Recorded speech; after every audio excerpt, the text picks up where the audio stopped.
I am an alumni here, and I have my bachelor's in radiologic science. That's why I can stand in front of you today.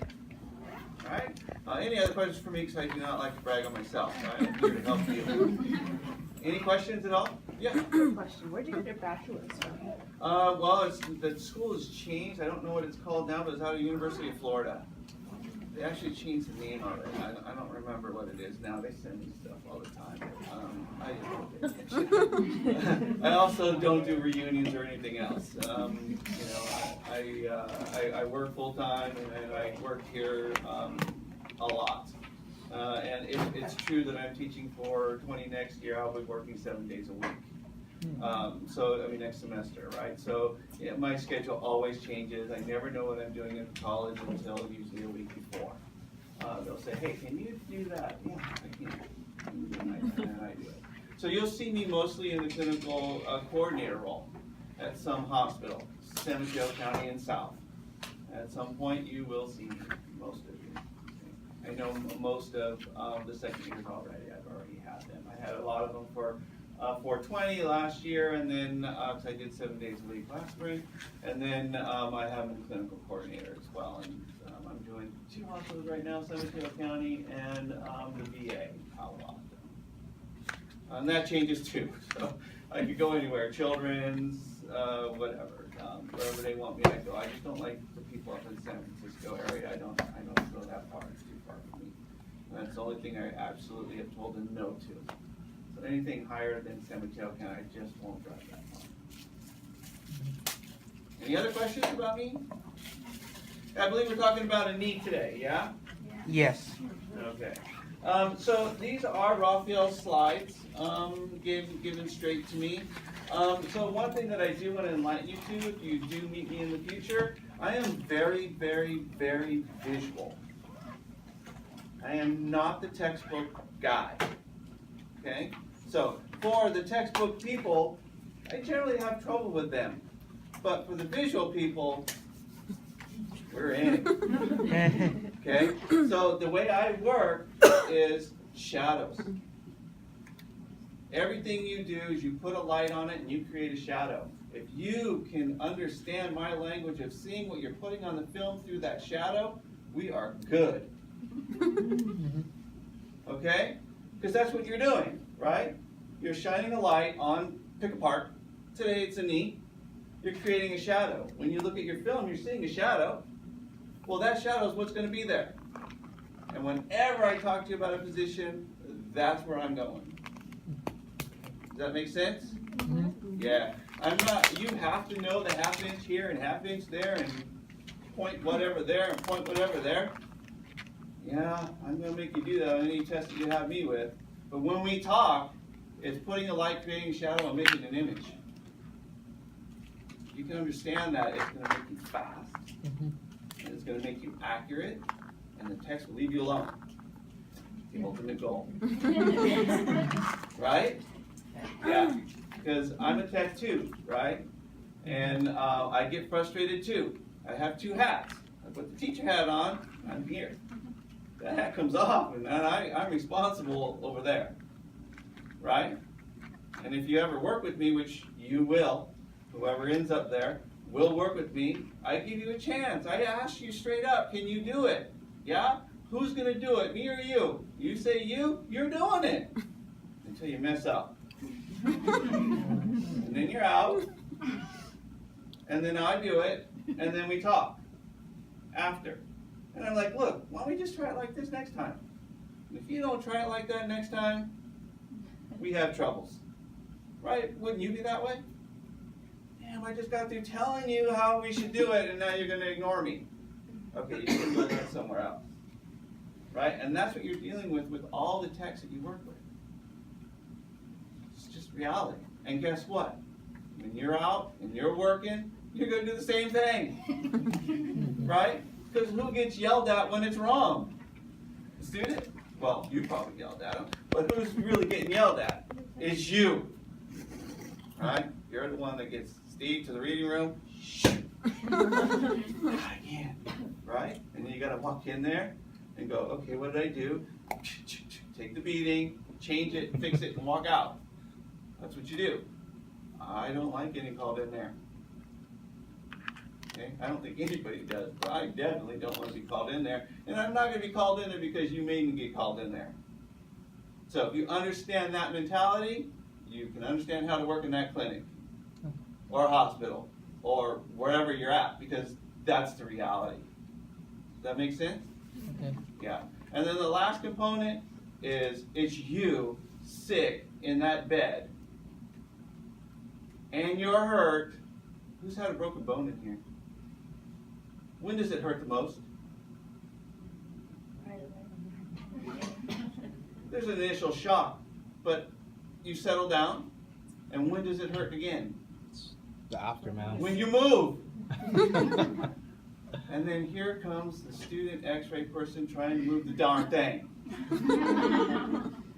Right? Mm-hmm. All right. Yeah. Now that's you, right? You're the person that's hurt, right? Do you want someone fumbling all over you and you're going, oh my God, what are you doing to me? Take that perspective and you will do well. Right? Because that's what's happening. That's the reality. When we see people, they're hurt. Mm-hmm. We can't be going, oh, maybe we'll try this, maybe we'll try that, we'll move this, we'll move that. No. So, for those that have questions how to be more successful in your clinic, that's how. You have to put yourself in the person that's in that bed, in that chair, on that table, and hurt, and you don't really want to be touched. That's how you're going to x-ray someone. Okay. Does that answer that question and get that out on the table? Yeah? Okay, any other questions? Because it's me time. No? Okay, so AP knee. Pretty simple, really. You're going to place the patient supine. Okay? For this particular position he's talking about, you can do this upright as well, right? In fact, you realize that any position that we talk about can be done more than one way. Mm-hmm. Okay? We're talking Merrill's way today, but it can be done in many different ways, right?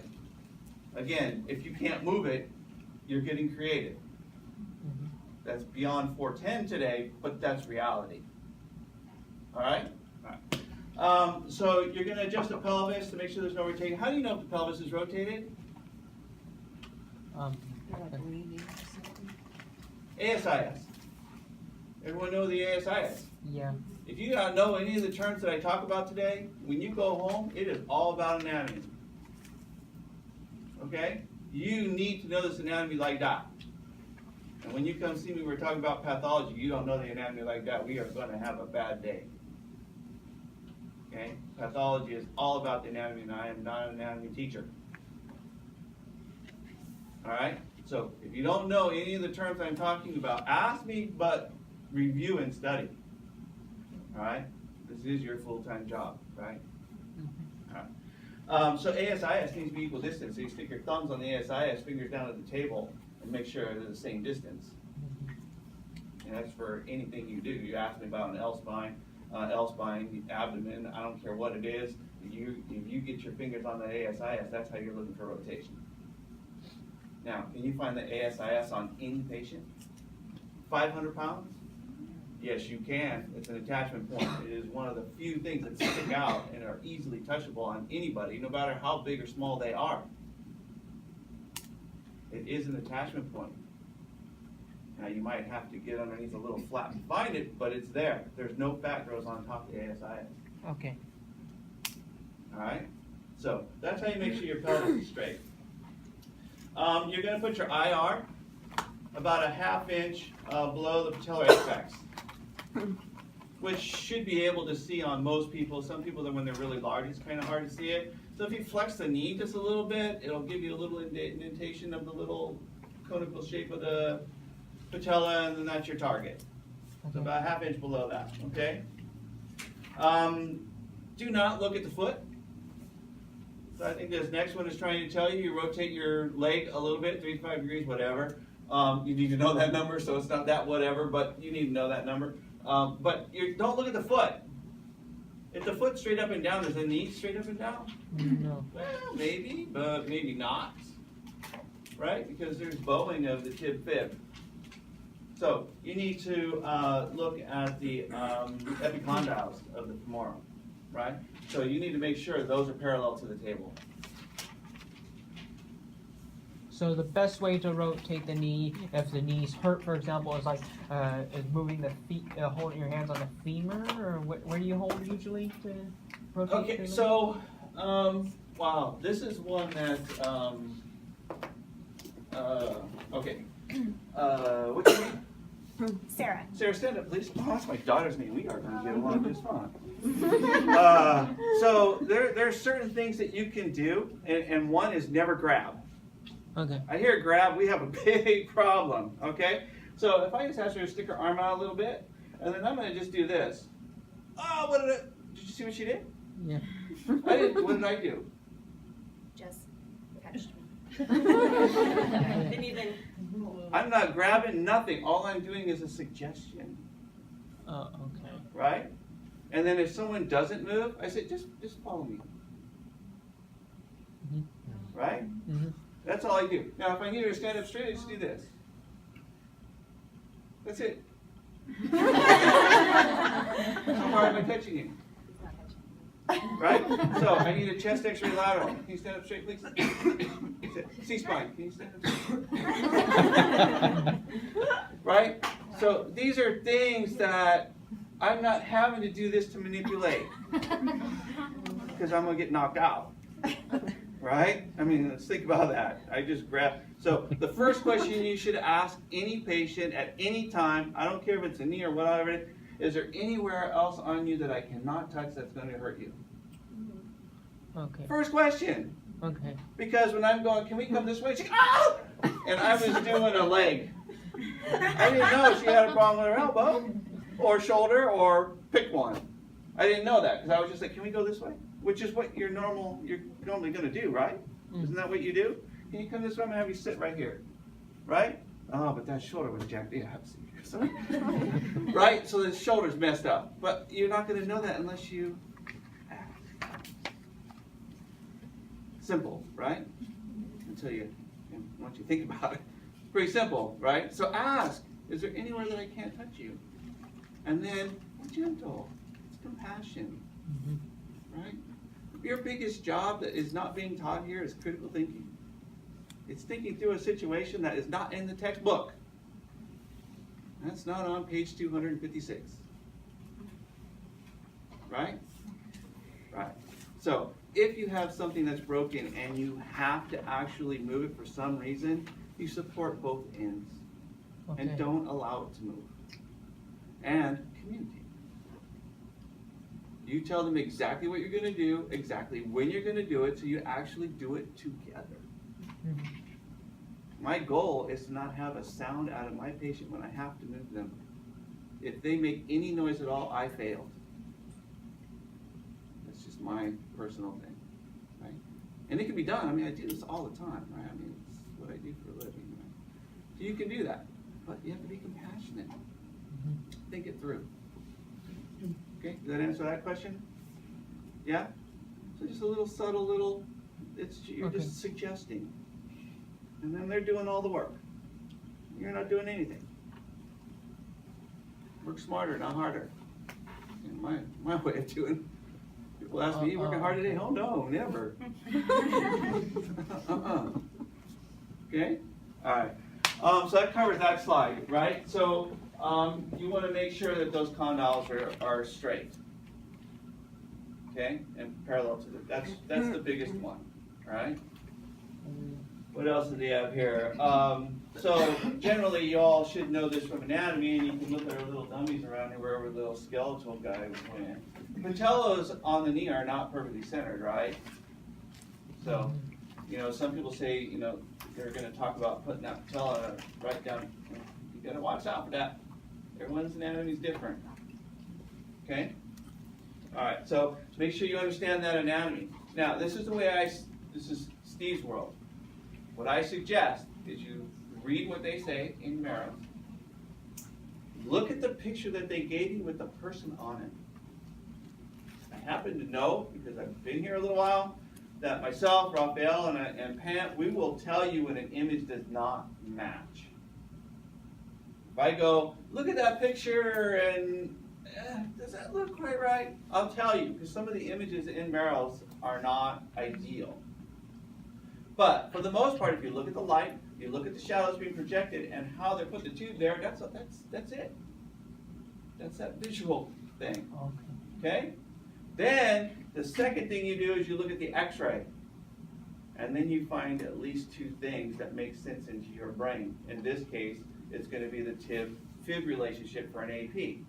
And overlapping or superimposition is usually a third, a half, or complete. So if you look at an AP knee and you go, it's supposed to be half, and then you recognize the one that you just did is not, you can figure out from there rotation. Simple, right? Yeah. So that's that visual thing. Okay, that's my way of thinking. All right. All right. So what do we have next?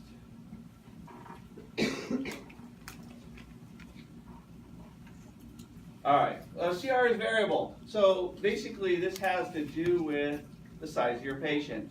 Okay. And here's just an image. So you can go out and measure. Do you need to know these numbers? Yeah, you do. So 18 centimeter, 19 and 24, and 25. Okay, so basically you have someone very thin. What's your name? Okay, Annie. Annie? Yes. Okay, Annie's very, very tiny, right? Oh, okay, so this is another thing. Let's just get this right on the table. I am going to call you out because of your size, just because it's convenient. It is nothing personal. Okay? But if you don't start looking at each other in that light, you are going to struggle. Because that's what you do for a living. Don't you size people up? Yes, you do. You are sizing them up to figure out how am I going to get that particular part on that image, because that's what the doctor wants to see. Okay? So, Emmy here, which one do you think she is? The bottom, middle, or the top? I say top. Top! Okay, do we have to measure her for that? No. No, but when she lays on the table, what do we see? We see a straight line with a slight uphill. Right? Because she's so tiny, her heel is going to take over. Do you see that? So then you're going to have to angle the tube towards her feet. Right? A little bit. Fair enough? Mm-hmm. Who in here is number 2? Yeah, pretty much most of you, right? Okay, so number 2, which is pretty easy to see when the leg is pretty much straight across the table, then the tube is going to be perpendicular to the joint, right? And then I don't think we have anyone in here that's really going to be fit into the bottom, right? Because that's, big caboose, right? So, and it goes downhill, right? So when it goes downhill, you have to angle the tube. All right, so textbook way, Raphael's way, you are going to go 5 degrees perpendicular and 5 centimeters. Steve's world says, what does the angle of that leg look like? And I'm going to put the tube parallel to that. Because that's what you're doing, isn't it? Yep. Okay, that's the visual side of my world. Then you have your textbook side, right? But you need to know these numbers, so don't back off on that, right? But when you look at someone, you look at that knee, and that knee is doing this slope, you're angling the tube. You're matching. Are you going over 5 degrees at times then? Well, it depends on how big they are. Yeah, if you've got a 450 pounder, yeah, you might be going over 5 degrees. Right? Yeah. And do we get 450 pound people? I know I have. Right? Yeah. We have some big people, man. Right? So, and you're going to get the really, really small ones and everything in between. And then you have the kids. You still have to do this even for the kids. Okay? All the same thing. Does that make sense? All right. So, in my world, I look at the fall of the leg to parallel to that. On your test, it's 5 degrees for 25 centimeters. Are we clear? Okay. So, do you understand how I'm trying to teach you? My way is a little different, right? Yeah. I'm all about speed, right? All about speed, right? Yeah. So what the patient's ability is, get it done fast, have it so short they don't even realize it all just happened. You did your job. Okay? Yeah, that's Steve's world. All right. Structure shown. This should be pretty obvious stuff, right? Yep. The femur and proximal tibia, the tibial plateau, the condyles, the epicondyles, the patella, intercondylar eminence. Criteria is the same as usual. This should be starting to become repetitive, isn't it? Yep. So no rotation, no tilt is going to be one of your most popular sayings on your test. So there's no rotation. It should have a symmetric appearance of the femoral condyles and the joint space. Open femoral joints, that should be, I said always no two. When you talk with me in the clinical coordinator role, you better come out with two very quickly.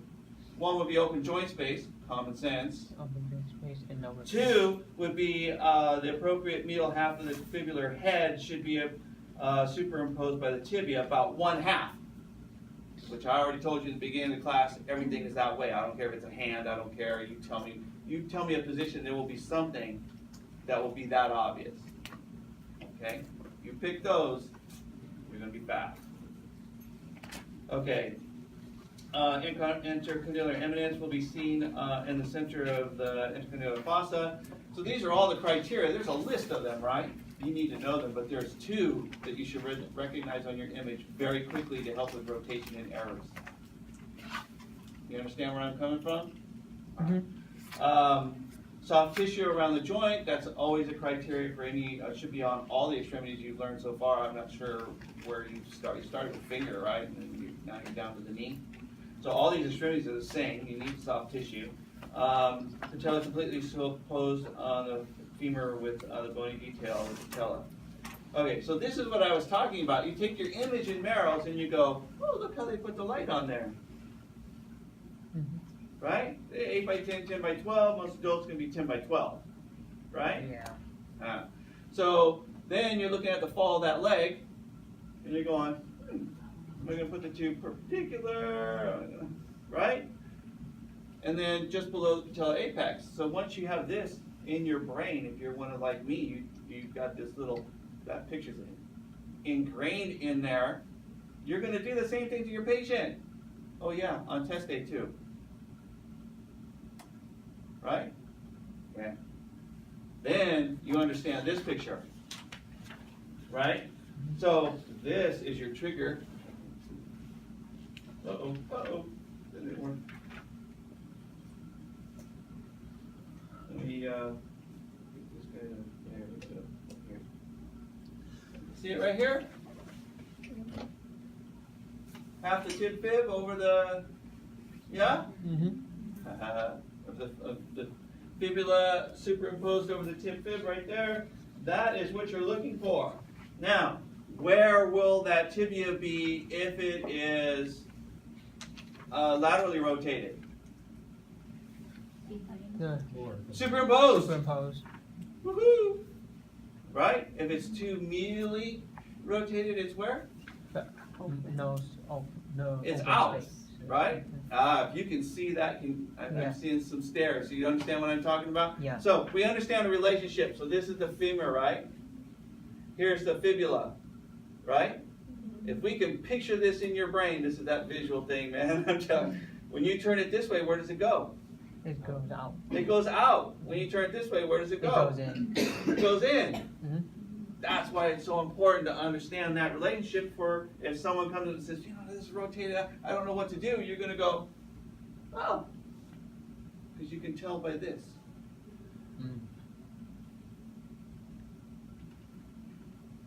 Right?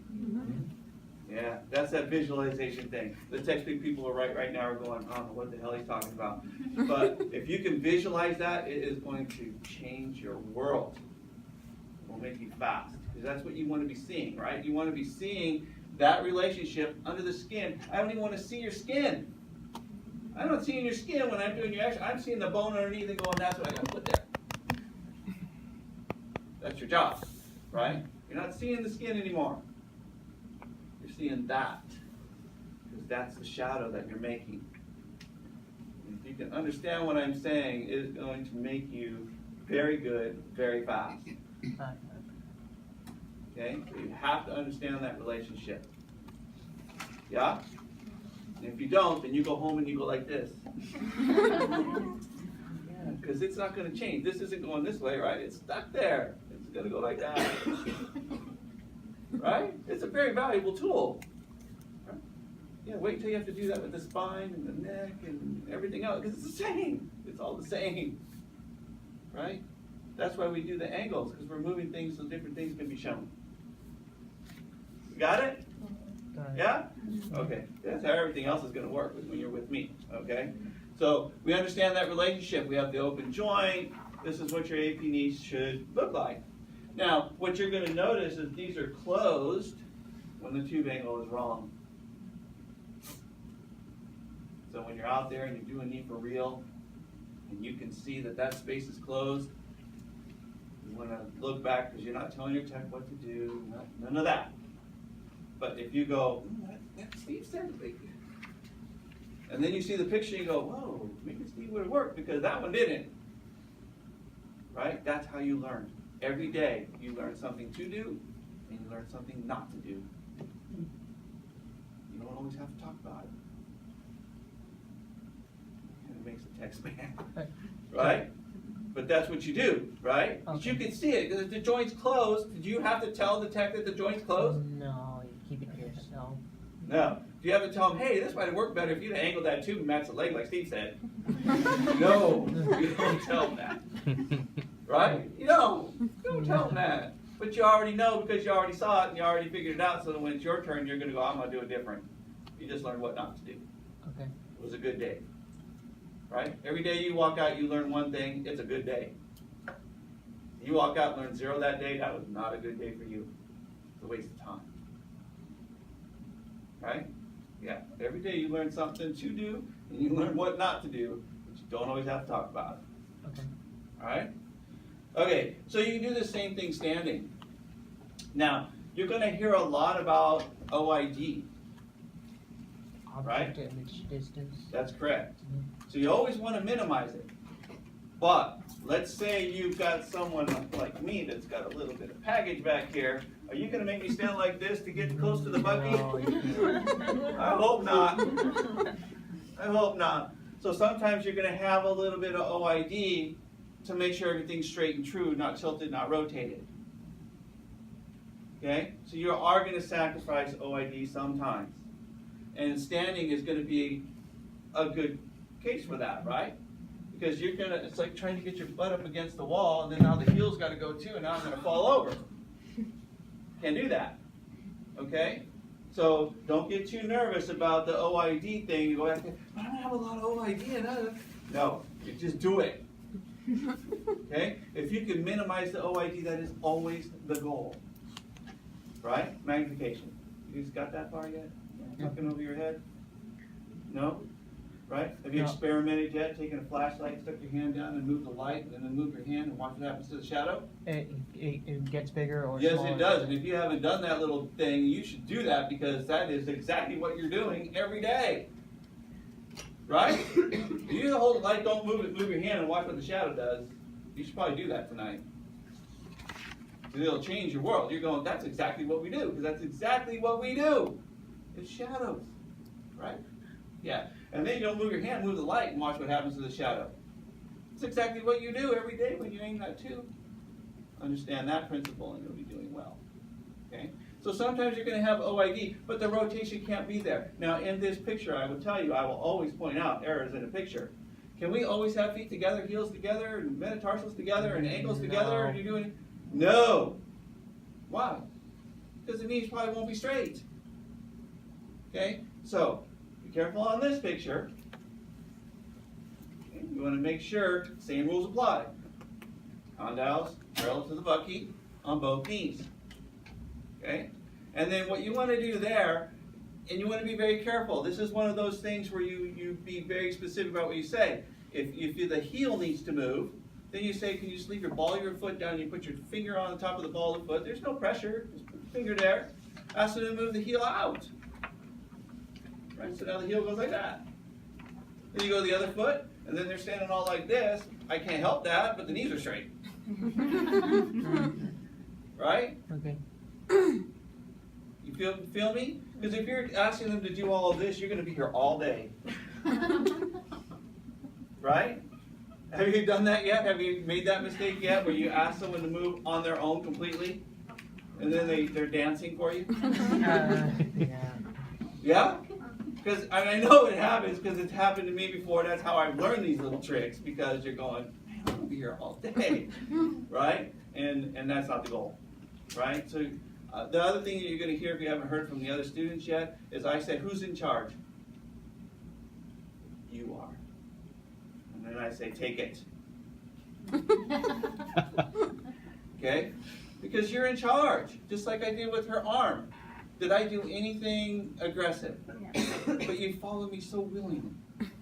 Right? Yeah. Right? Yes. Okay, who took charge? I did. Right? And she, without even knowing it, just did what I wanted her to do.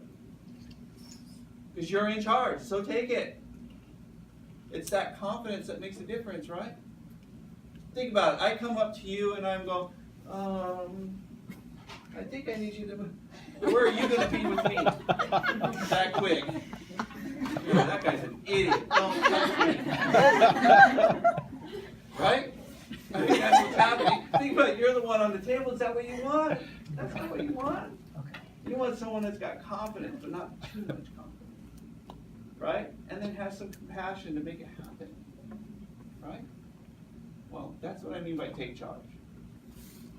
Right? And that's believe me, if you I know it's hard. I know there's so much going on. But when that starts to show, the text will leave you alone. Okay? Even if you do the position wrong, they're going to leave you alone.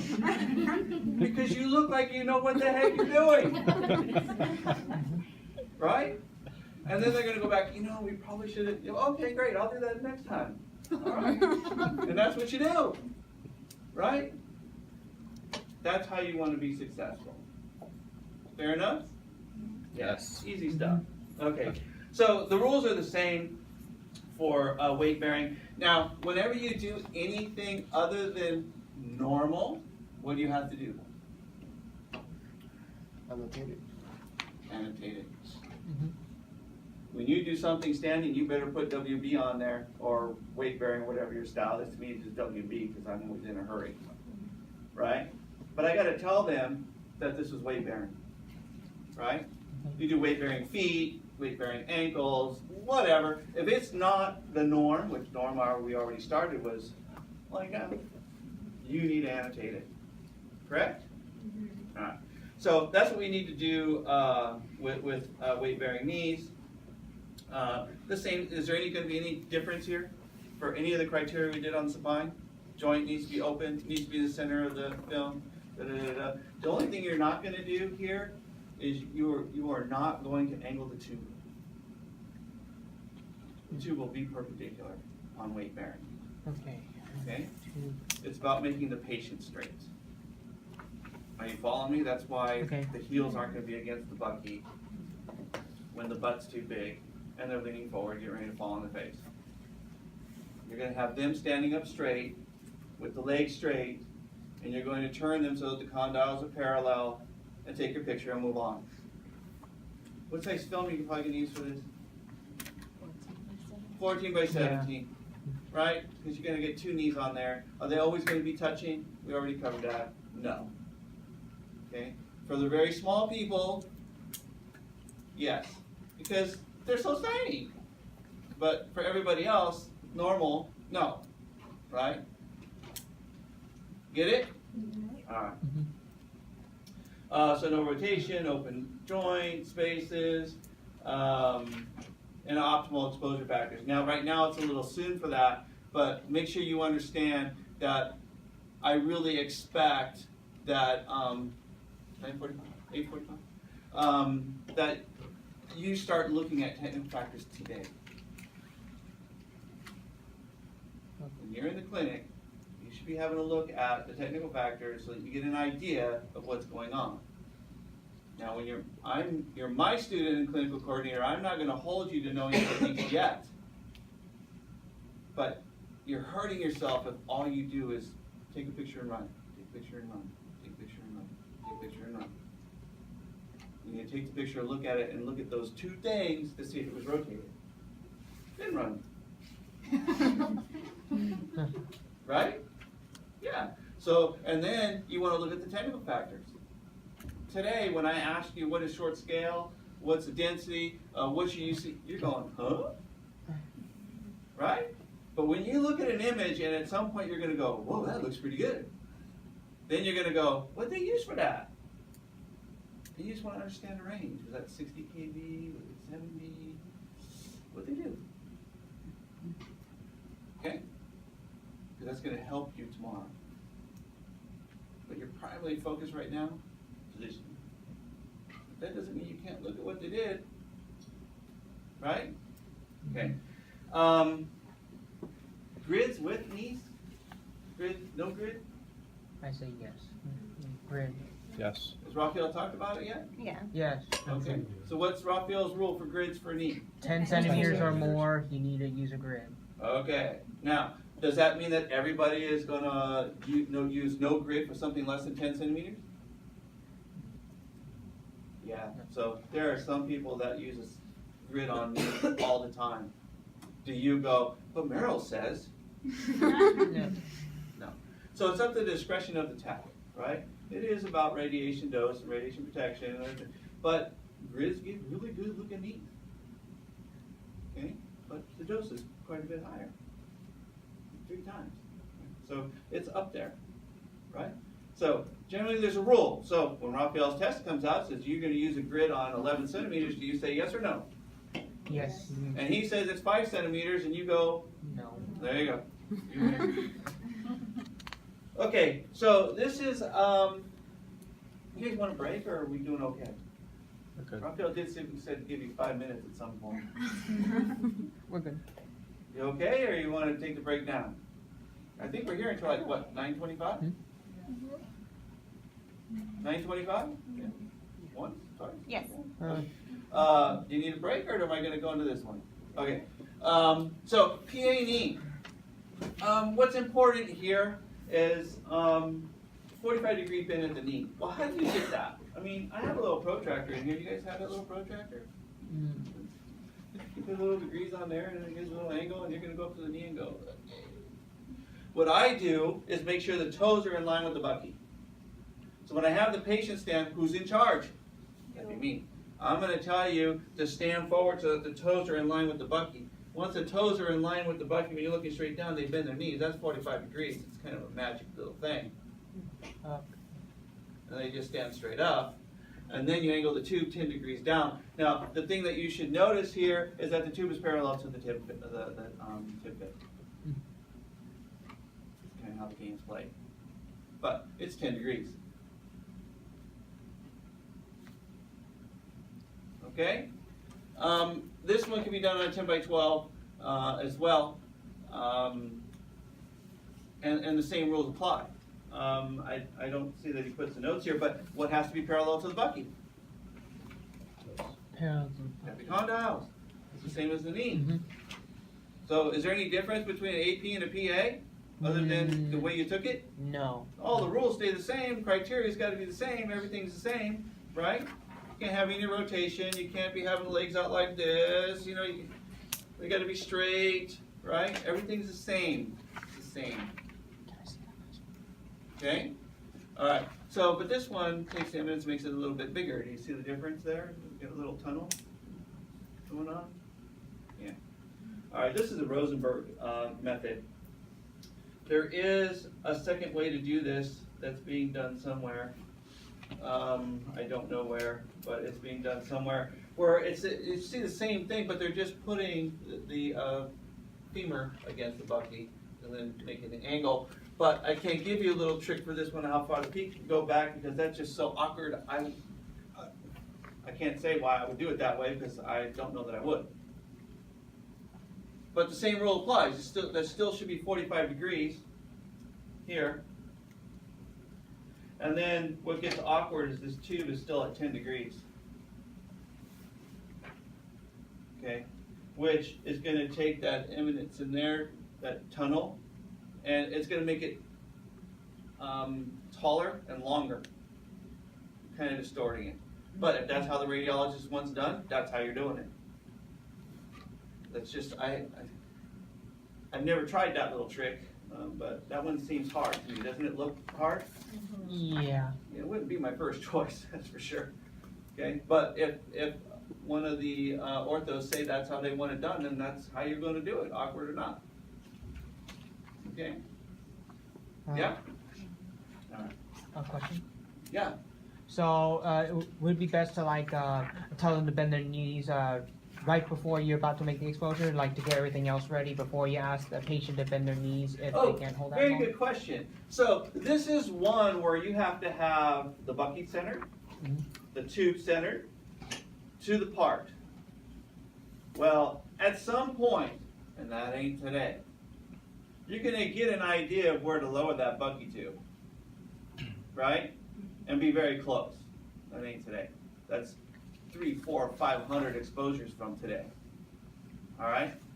So what I have to do, and this does happen because there's a tunnel that we're going to be doing too, and sometimes the tunnels can be done standing or different positions, right? Same thing. So you're going to have them come in. Now you've got your target. Have them stand back up, but don't move. Move it, move the tube, and then go back again, and then take the picture. Oh, okay. Right? You can't have someone. How long can you stand in a squat? And I'm sure there's probably some athlete in here that says I could do it for an hour, but for the average person, it's seconds before they start shaking. So keep these things in mind. No one's going to stand there all day while you try and figure out how to get the thing done, right? Okay, so it'd be best like like when you're positioning the central ray and the IR, just tell them to bend their knees for a few seconds and then get it into position, and then tell them to stand back up.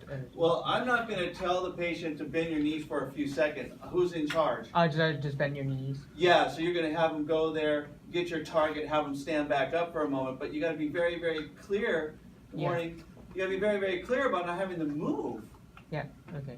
Right? Because then now you've got this little ping pong match going on, and that ball's going everywhere, and you don't want those knees going everywhere. Just so it's basically they say to just bend your knees, don't move.